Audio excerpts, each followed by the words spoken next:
So we're on around about page 27 of the booklet. I want to look at elimination now. Elimination is a process where something is removed from a molecule. So if you remove something from a molecule, it's called elimination. You get rid of some of the atoms from a molecule. And in this case, we're going to get rid of some of the atoms. We're going to remove something from an alcohol and turn it into an alkene. We're going to remove water. So this is an elimination reaction where water is removed from an alcohol and turns into an alkene. Now, there's a specific kind of elimination. When you remove water, that's actually called dehydration. So it's an elimination reaction because we're removing water, but removing specifically water is called dehydration. You know that because if you do some exercise and suddenly you need a drink, you rehydrate because you're feeling dehydrated. You've lost water when you've exercised. So when water is removed from an alcohol, the H2O comes from an OH and an H from adjacent neighbouring carbon atoms that are next to each other, and you leave behind a carbon-to-carbon double bond. Let me explain that. So if I have a look at this chemical here, I've got an OH on this carbon, and on the neighbouring carbon here, I've got an H. So on these two carbons here, on one of them, I've got an OH, and on the other one, the one next to it, the neighbouring carbon atom, I've got an H. So what actually happens is these two, the OH and the H, get removed. If I remove the OH and the H here, left behind where these two were, between the two carbon atoms, there's a double bond. So I've removed the OH and the H and left behind a double bond. However, it's not that straightforward because this chemical doesn't know left from right, so I'm assuming that I've got an OH here and an H to the right. But if you look to the left, on the neighbouring carbon atom to the left, there's also an H. So there's no reason why the OH couldn't come from here and the H from the neighbouring carbon atom to the left, and that would leave a double bond between carbon atoms 1 and 2. So let's just recap there. The OH gets removed and the H gets removed as well from two carbon atoms that are next to each other, from the OH on one and the H on another, and leaves a double bond between the two. And you've got a double bond there. It's 2-methyl-butene. Or, in this case, it can remove the OH from this carbon atom and the H from a neighbouring carbon atom to the left, and it would leave the double bond here between carbon atoms 1 and 2. That is 2-methyl-butene. Okay. Now these are position isomers. Remember, these two here are position isomers. I've got a different position for the double bond. Here it's between carbons number 2 and number 3. Here it's between carbons number 1 and number 2. Just a quick recap then. Structural isomers, that's where you have the same molecular formula but a different structural formula. These have got the same molecular formula, the same number of carbons and hydrogens, but they've got a different structure, hence their different names.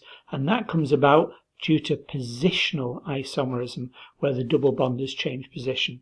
The other kinds of structural isomerism, of course, are chain isomerism, where you shorten the length of a chain and introduce a branch, or functional group isomerism, where you actually change the nature of this double bond. This double bond, which is the feature of this molecule, is called its functional group, and you may remove it. If you get rid of the double bond so it's no longer there in the other isomer, then that's called functional group.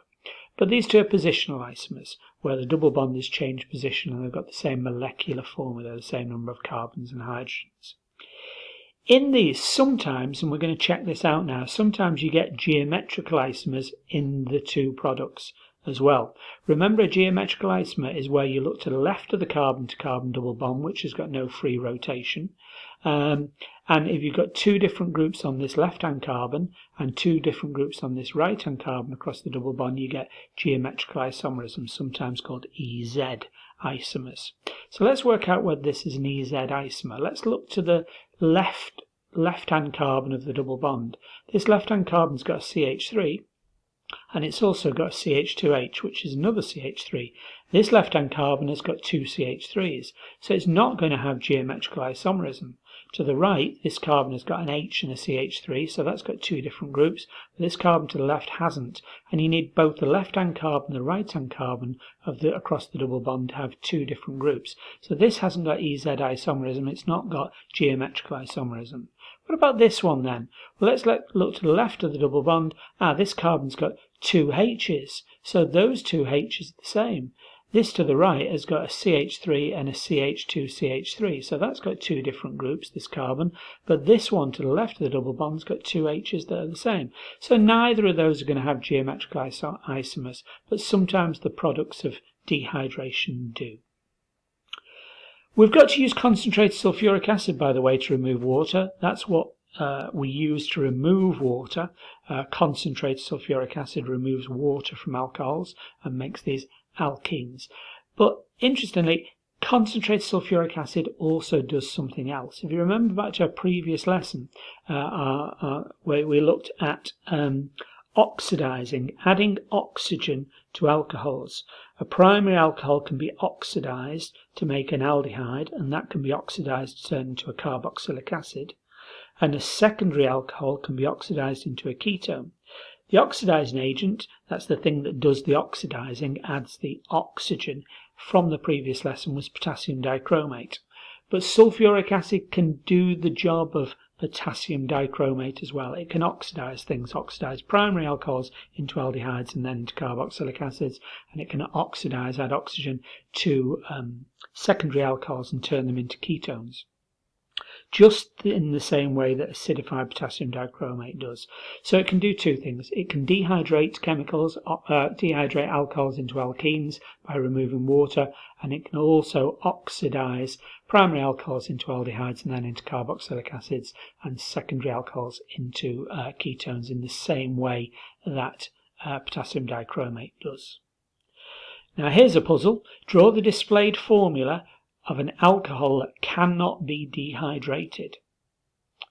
So while you're thinking about that, let's just run through why it may not be dehydrated. What do we need for dehydration? We need a carbon with an OH, and on a neighbouring, a next door carbon, we need on the neighbouring carbon an H. So I've got a C with an OH, and on the neighbouring carbon I've got a C with an H, so that I can remove water and leave the double bond behind. Now we've got a chemical without that in place. So I've got a carbon with an OH, but the neighbouring carbon doesn't have an H to remove. What could that be? Let's do spoilers. This was your answer, something like this. Propan-1-ol with two methyl groups, 2,2-dimethyl-propan-1-ol, or dimethyl-propan-1-ol, because the methyl groups have got to be at carbon number 2, otherwise they'd be 4 in a line. Dimethyl-propan-1-ol. Let's have a look. Here's the carbon with the OH, and on the neighbouring carbon, well, it can only be this one, there are no H's to remove. So I've not got a situation where a carbon has an OH and on the neighbouring carbon there's an H, because this carbon with the OH, the neighbouring carbon here, has no H's. So I have a COH, and on the neighbouring carbon it's got other carbons surrounding it. It's got no H's. Give the mechanism for propan-1-ol and concentrated sulfuric acid. Well, I'll have to do spoilers here. I'll have to explain this to you. This is the mechanism for an alcohol and concentrated sulfuric acid to make water. This is our elimination reaction. There's a lone pair, a spare pair of electrons on the oxygen. That bonds with an H+. Sulfuric acid, in actual fact all acids, as we'll find out later on in the course, make H+. That's what acids do, make H+. So this H+ has come from the sulfuric acid. So I'm just going to write H plus because it just simplifies the mechanism. I know all acids, like sulfuric acids, make H pluses, so I'm going to use H plus, which has come from the sulfuric acid, just to make my mechanism easier. The lone pair of on the oxygens bond with the H plus. So now the O has bonded to the H. Where has the plus gone? Well, it's gone on to the O because the O has had electrons move away from it, so that becomes plus, and the H has had electrons dumped onto it, so that loses its plus. Remember, electrons are minuses, so electrons moving away leaves the plus here on the oxygen that's had the electrons move away, and this has had electrons dumped onto it when it's formed a bond with the oxygen, and so it's lost its H plus. Now I've got this situation. I've got OH2 with a plus. Okay, I can release this as water. I need to break this bond here between the CH2 and the O to release H2O. I've got to break this bond here and get rid of the plus. That's going to get me release water. So the arrow goes from the single bond here onto the O plus. That means that bond's going to break and release water, and the electrons, which are minuses, are going onto the O, which has got a plus, and it's going to get rid of the plus on the O, because if you move electrons, an arrow moving electrons onto something that's plus, as we've seen here with H plus, it loses its charge. As electrons are moved, minuses are moved onto the O plus, it loses its charge. So now I've got HHO, and the O has lost its plus charge. I've made water. So I've broken this bond. At the same time, I'm going to break one of these H's here to leave CH2. These electrons move between the two carbons to make a double bond. So I've released water, and I've released one of these H's to make CH2 double bond where the electrons have moved between the two carbons. CH2, CH2. I've made ethene. What I'll also make is H plus, which I should put on the right hand side as well, because this H is here. I've made an H, and it's plus because electrons have moved away from it. The other way of looking at it is this molecule here on the left has got a plus, so there's got to be a plus somewhere, and it happens to be on the H. So as this H here is removed, the bond's broken between this C and this H, and the H is released, it's also plus because it's had electrons move away from it, from the bond. And that means I'm making H plus again. So another question is, what role has the sulfuric acid? Well, the sulfuric acid makes H pluses. It's there at the beginning, and the H plus is reformed at the end. Something which is involved in a reaction and speeds up a reaction, makes a reaction happen, but isn't used up or is reformed at the end, is called a catalyst. So the fact that this H plus is reformed, remade, makes this sulfuric acid a catalyst. But what this is all coming to is that you can make alcohols from sugars. That's a process called fermentation that we've done using yeast. And then from alcohols, you can make alkenes, things with double bonds like ethenes. And from ethenes, you can make things like polyethene. Look back in your notes, a polymer or a plastic. So in other words, alcohols from sugars, things like fruit, sugarcane, can be turned into alkenes and can be turned into polymers. So you can make polymers, plastics, and that kind of thing, a man-made polymer, a kind of plastic, from fruit and vegetables.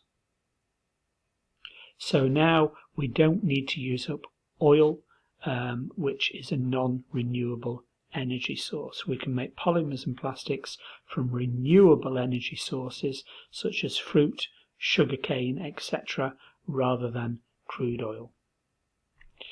You now have some past paper questions to complete, as well as completing your notes.